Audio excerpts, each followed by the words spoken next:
Ayun guys, so what's up sa inyo? Magandang umaga. Guys, so sasagot tayo ang katanungan ni Floyd 1157579.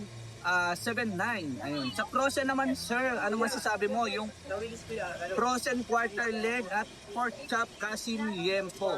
Ayan guys, so pagdating naman sa mga frozen guys, wala akong masasabi diyan kasi hindi naman ako kumukuha niyan eh. Pero ang pinagkaiba kasi guys, pag fresh, etong tinda namin na fresh kasi guys, meron kaming sanitary permit. So yung galing sa Katayan mismo yon. So kinukuha namin doon. And then, sure ka talaga na buhay ito kanina.